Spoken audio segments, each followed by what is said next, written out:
राजस्थान के एक छोटे से गांव चुरू में हर शाम एक चाय की छोटी सी दुकान सजती थी। मिट्टी से लिपे आंगन में लकड़ी की बेंचें, लोहे की केतली से उठता भाप और वहीं पर बैठा 17 साल का लड़का विवेक की जिंदगी आसान नहीं थी। उसके पिता एक फैक्ट्री में मजदूरी करते थे और माँ बीमार रहती थी। घर की जिम्मेदारी बहुत छोटी उम्र में विवेक के कंधों पर आ गई थी। स्कूल से लौटकर वह दुकान चलाता, खुद चाय बनाता और ग्राहकों को मुस्कान से चाय परोसता। लेकिन उसके अंदर कुछ और ही पक रहा था, एक सपना।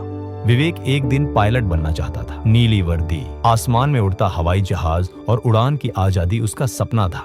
पर एक गरीब मजदूर का बेटा कैसे पायलट बन सकता है, यह सवाल उसकी हर सुबह का हिस्सा था। एक दिन स्कूल में एक पोस्टर लगा, नेशनल डिफेंस एकेडमी के लिए फ्री गवर्नमेंट कोचिंग है, अगर आप क्वालिफाई कर लें तो। विवेक की आंखें उस पोस्टर पर अटक गईं। ये वही मौका था जिसका उसे इंतजार था। उसने उसी दिन से ठान लिया, अब पीछे मुड़कर नहीं देखेगा। शाम को घर आया और पापा से बोला, पापा मुझे एनडीए की तैयारी करनी है। पिता ने थकी हुई आंखों से देखा, बेटा ये सपने हमारे बस के नहीं, किताबें खरीदोगे कैसे, खाना कहाँ से आएगा। विवेक चुप हो गया, मगर अंदर कहीं एक आवाज थी, अगर अब नहीं लड़ा तो हमेशा पछताएगा।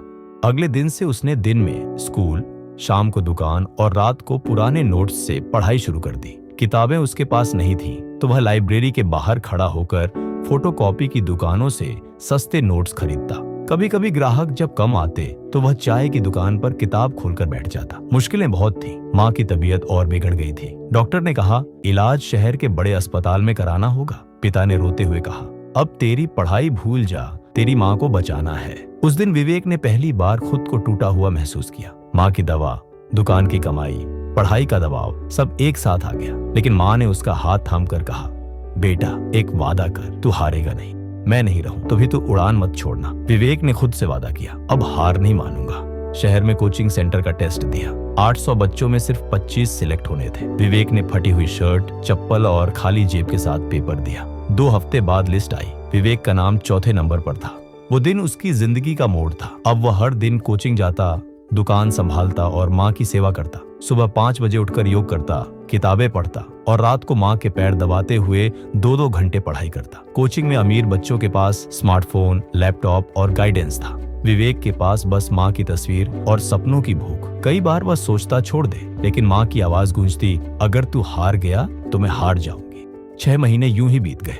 एनडीए का फाइनल एग्जाम आ गया। उसने कांपते हाथों से पेपर शुरू किया। हर सवाल के पीछे एक दर्द था, हर उत्तर के साथ एक उम्मीद। जब रिजल्ट आया तो विवेक की रैंक 147 थी। सिलेक्शन हो गया था। पूरे गांव में मिठाइयां बंटी। पापा ने पहली बार गर्व से सिर उठाकर कहा, ये मेरा बेटा है जो अब देश की सेवा करेगा। ट्रेनिंग के लिए जब विवेक पहली बार यूनिफॉर्म में खड़ा हुआ तो उसकी आंखों में आंसू थे। माँ अब नहीं थी, लेकिन उसका सपना अब सामने खड़ा था। 4 साल बाद जब वो फाइटर प्लेन उड़ाता तो हर टेक ऑफ से पहले आंखें बंद करता और माँ को याद करता, माँ मैं उड़ रहा हूँ तेरे सपनों की तरह। अब जब कभी वह छुट्टियों में गांव आता तो वही चाय की दुकान पर बैठता और बच्चों को कहानियां सुनाता, जिसने सब कुछ खोया फिर भी हार नहीं मानी। इसलिए कहते, कभी हालात से हार मत मानो। अगर सपना सच्चा है और नीयत मजबूत है तो जमीन से उठकर भी आसमान को छू सकते हो। विवेक की तरह, जिसने सब कुछ खोया लेकिन फिर भी हार नहीं मानी।